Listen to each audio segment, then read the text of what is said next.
Hi guys, this video is all about Scrum and what are the phases you may come across within the Scrum. Scrum is a subset of Agile methodology. A Scrum is not a methodology, it is a framework. That means it provides us an opportunity to work as per the project needs or with cross-functional teams to reach the project goals. Mostly it is used for implementing complex projects with the help of iterative or incremental approach. The number of phases within the Scrum. So let's begin with understanding product backlog and the product owner. Imagine that you are part of a team wanted to create a new e-commerce website which contains shopping cart, product catalog, payment gateway, and at least 100 other requirements that you have not even thought of it. According to the Scrum, the first thing you should do is to create the list of requirements or user stories and prioritize them. And this list is called as product backlog. And the product owner is responsible for managing the product backlog. And he has absolute authority over the product backlog, and he is the one who decides what requirements should be added in the product backlog. Next, sprint and the sprint backlog. What is sprint?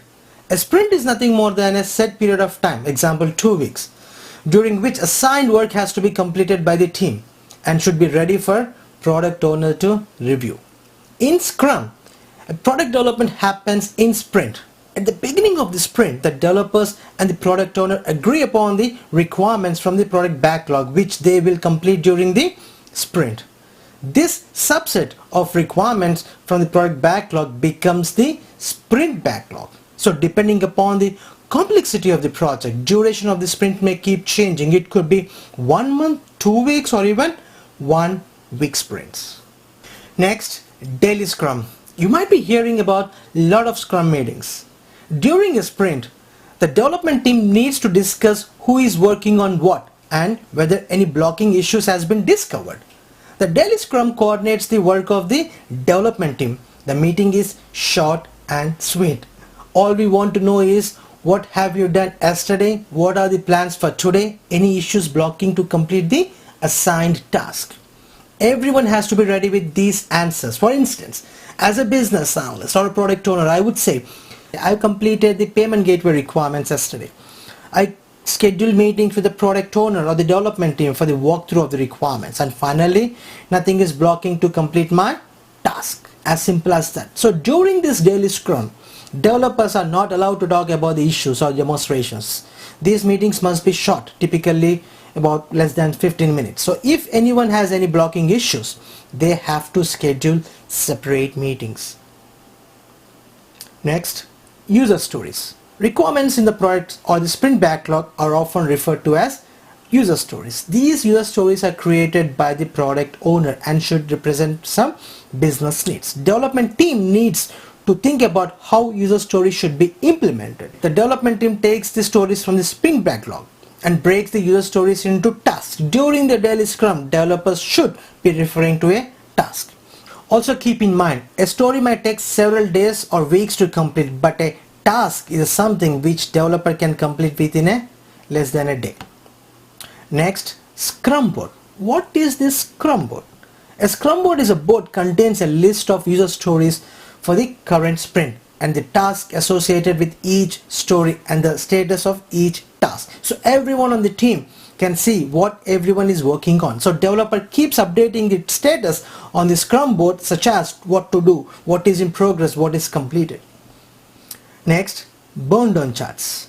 The purpose of burn down charts is to track the team progress. It explains the team what is remaining work. In Scrum, we use burn down charts to represent the daily status of the project.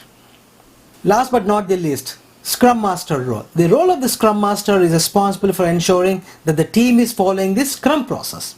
For example, the Scrum Master is responsible for making sure that there is a daily Scrum and that everyone answers standard 3 questions. He is also responsible for resolving the issues which they do come across during the Scrum. So just to summarize guys, there are 3 roles in Scrum: the product owner, the developer, and the Scrum Master.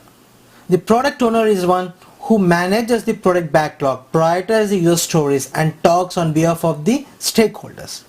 The development team They implement the user stories by breaking these stories into tasks. They use the daily Scrum to coordinate their work, and they use a Scrum board to see the development progress. And burn down charts track all the team progress in completing a project. And finally, the Scrum Master, who is responsible for ensuring that the rules of the Scrum are being followed. So by now, guys, you should know phases you may come across within the Scrum framework. I'm sorry guys, I know I took a bit longer than what I expected, but thank you and good luck.